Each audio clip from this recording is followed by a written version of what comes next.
Larawan, tahanan, libro, pinta, rosas, kwintas, orasan.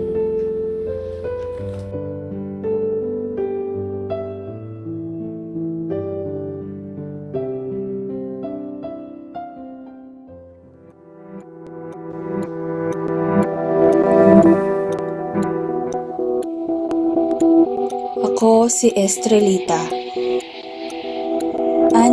65 taong gulang.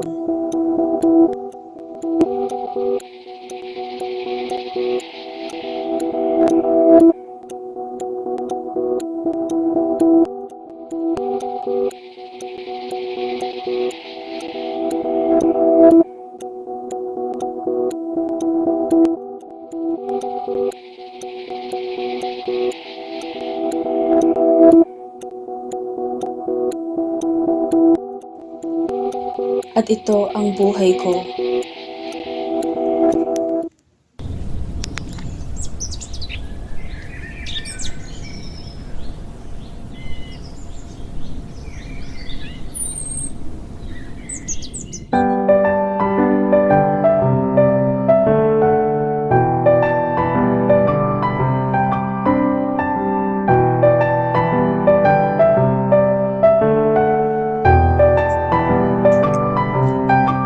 Ito si Esteban, ang aking manugang. Isang napakamapagmahal na asawa sa aking anak at butihing ama sa aking mga apo. Tuwing umaga, ito ang kaniyang pinagkakaabalahan. Ang pagbabasa ng dyaryo, pagnamnam ng mainit na kape habang inaantay ang aming almusal. Ang panimula ng aming umagang kay ganda. Pagkatapos mo na ang mga anak mo, tapos magluto ha.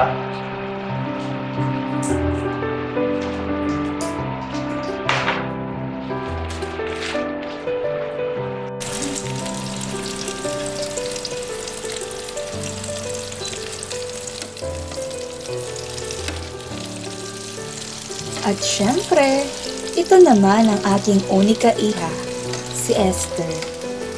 Ang napakasipag kong anak, maasikasong asawa, at responsableng nanay.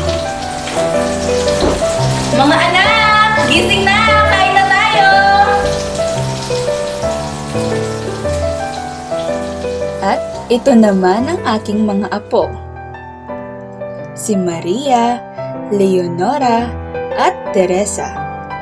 Ang nagbibigay sigla sa aking araw. Sa murang edad, dala-dala ang presensyang makakapagbigay ngiti sa aking mga labi.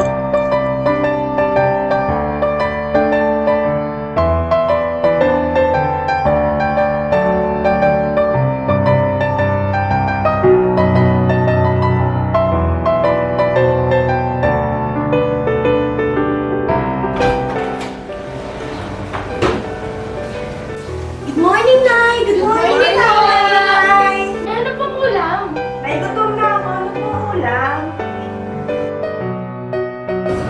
Siyempre, ang inyong paboritong siomai, hotdog, at fried chicken! Yay! Ganito lamang ang umaga ko bilang Lola Estrelita. Payak, sama-sama, at pinagbuklod ng pagmamahal. Bukod sa kami busog na sa pagkain, ay tiyak na busog din ang aming mga puso sa kagalakan ng pagkakaroon ng masayang pamilya. Ito ang simula ng aking araw. Bago ang lahat ay magsialisan para sa trabaho at pag-aaral. Bye-bye, Lola!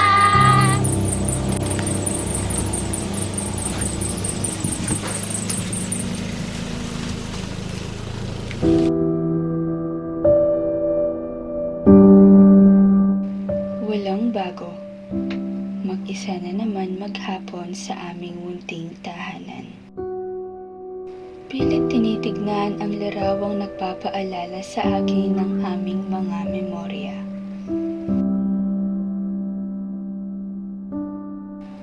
Eto ako sa tuwing ang lahat ay aalis. Malulumbay, malulungkot, at mabilis hanapin ang kanilang presensya. Ganito nga ba talaga kapag tumatanda na? Natatakot ako. Hanggang kailan ko kaya sila makakasama? Hanggang bukas pa kaya? Sa makalawa.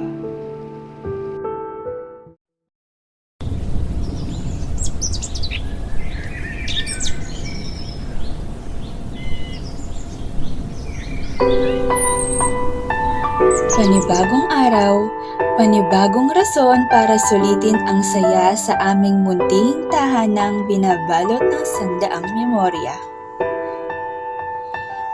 Isa sa mga araw na pinakahihintay at inaasam ko.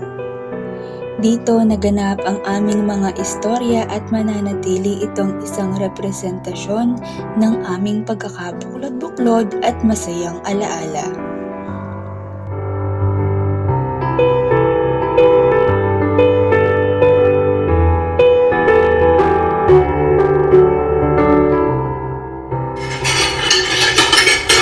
Yay! Tapos na tayo kumain! Lola, tayo sa sala.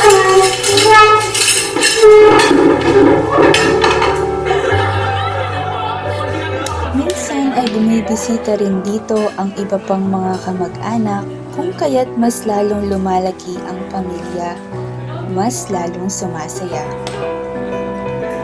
Mga pamangkin, pinsan, at iba pang apo. Punong-puno ang aking puso. Hihi, Lord, sana po lagi kaming ganito, masaya at kumpleto. Ngunit, Lola, bakit siya birthday yung kalendaryo mo? Wala yun ako. May pupuntahan lang ako sa araw na yan.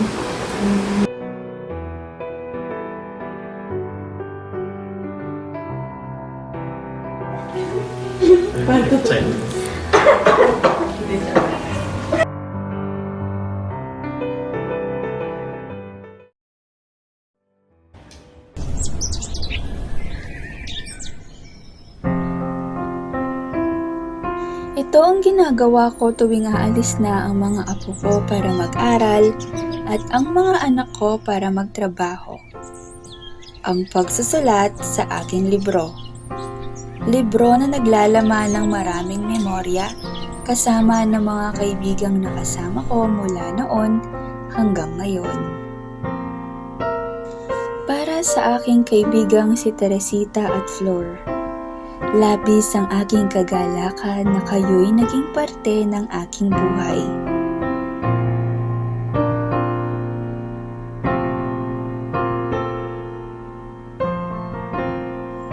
Sama-sama nating tinuklas ang mundo mula pagkabata.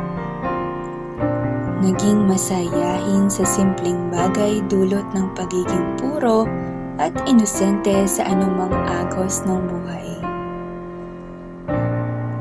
Hanggang sa ating pagdadalaga, bit-bit ang matatamis ng ngiti, kamay na ayaw bumitaw sa pagkakaibigan, mahigpit na yakap sa oras ng kagipitan, at kwentuhang walang humpay ang saya.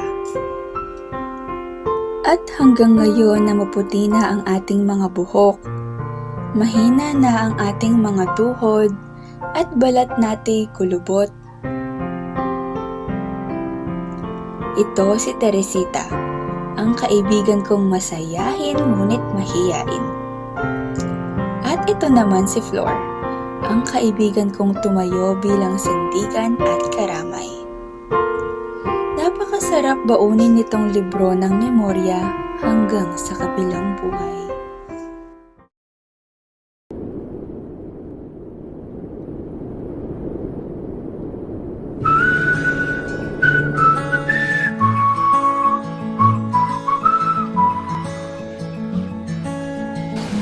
Lola, Lola! Hi, Lola! Wala po kami pasok, Lola! Tara, sakay mo kayo ng pinta, Lola! Sige, ako, tara. Bilang kanilang Lola Estrelita, naging saksi ako sa araw-araw na halakhakan ng aking mga apo. Naging katuwang sa pagpinta ng kanilang kwento at naging ehemplo sa pagpapahalaga sa mga simpleng kagalakan ng kulay, kasiyahan, at takbo ng mundo. Iba-ibang kulay man ang mailapat ni na Maria, Leonora at Teresa sa bawat pahina, ay walang hanggang pagmamahal ang ibibigay ko sa kanila.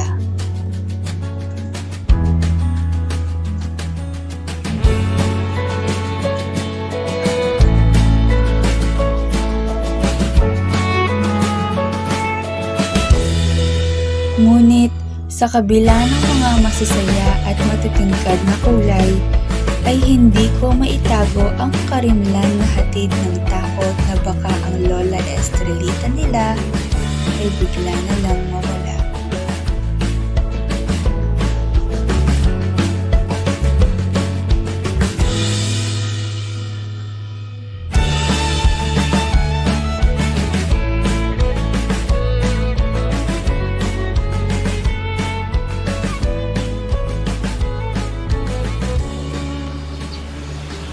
Lola, Lola, ba't kulay itim po yung pinipinta niyo?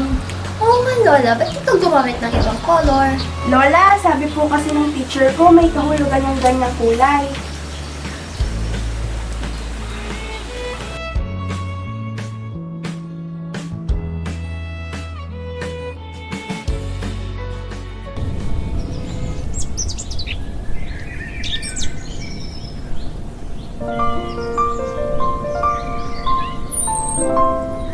Panibagong araw at may pasok na naman ang aking mga apo.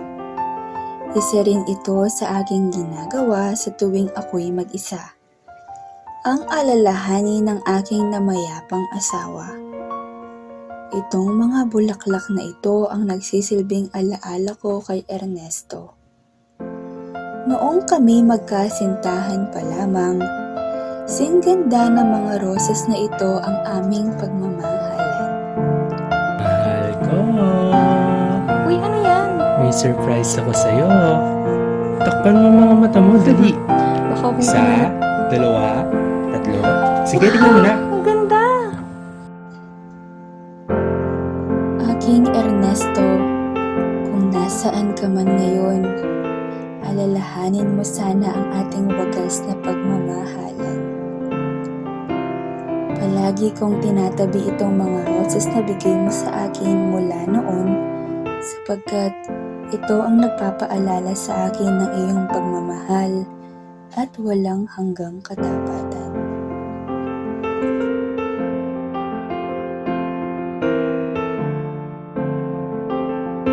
Pangako ko sa iyo, magkikita tayo muli, mahal kong Ernesto.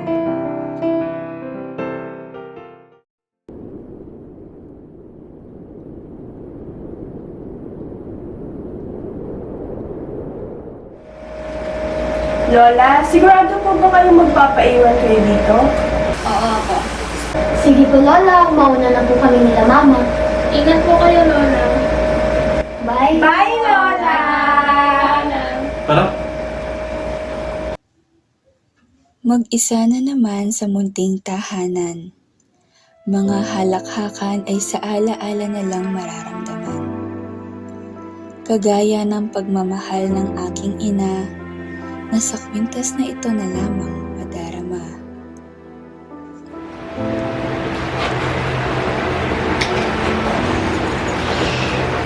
Anak, ipapamana ko sa iyo itong pintas na ito. Wow! Mami, para sa akin po ba ito? Oo, anak. Pinamamana ko sa iyo itong pintas na ito. Simbolo ito ng pag-asa at pangarap. Naniniwala akong kapag suot mo ito, patuloy ang pangarap at ang pag-asa upang magpatuloy sa buhay. Wow! Thank you po, Mami. I love you. Kwintas na sumisimbolo sa pangarap at pag-asa. Aking pinanghahawakan upang mas tumagal pa. Ngunit, ako nga ay tumatanda na. Unti-unti nang natatapos ang aking istorya. Ang mga pangarap at pag-asa'y nakamit ko na. Tila ba ako'y nanghihina na at nauubusan na ng pag-asa? Kagaya ba ng kwintas, ang ningning ko ay malapit nang lumipas?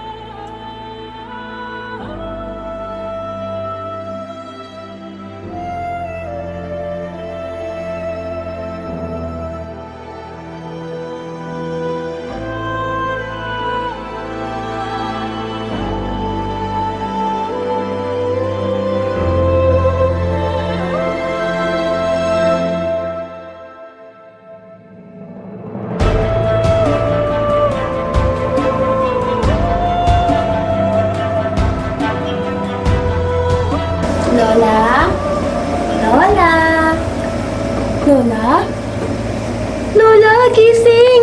Mga ate, si Lola! Lola? Lola! Lola, nandito na kami, Lola! Lola, ba tayo, Lola, oh? Lola? Tawagin niyo si nanay tsaka si tatay! Ay! Si Lola! Lola! Nay! Lola! Nay! I'm sorry, Estrelita. You have stage 4 cancer. You only have 7 days. Kaya, spend it with your loved ones. Lola, bakit siya mag-kayo sa nilari? Ako yung pakipunta naman sa araw.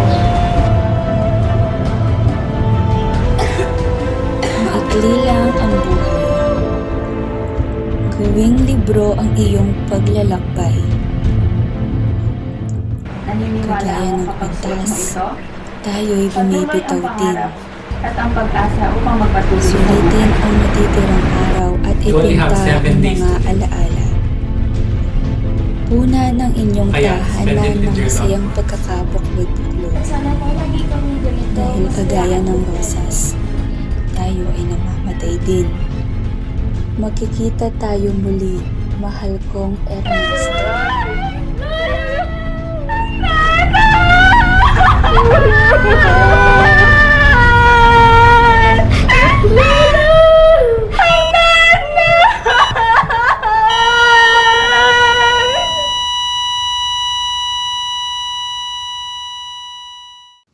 Ako si Estrelita at hanggang dito na lang ang buhay ko. Time of death, 3:15 p.m.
makeup by Nice Print videos.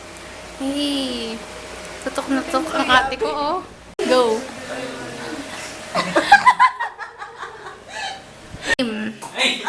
Yes, kasi maano nyo ba to? Yes, yes. Abot ka ngayong bumili. Try mo ulit. Sabi ng mundo. Ano to? Poster making? Saan na innocent? Oo. Papaliw na yung sa kanya. Baliw pala yung apo, hindi bata. Ganon.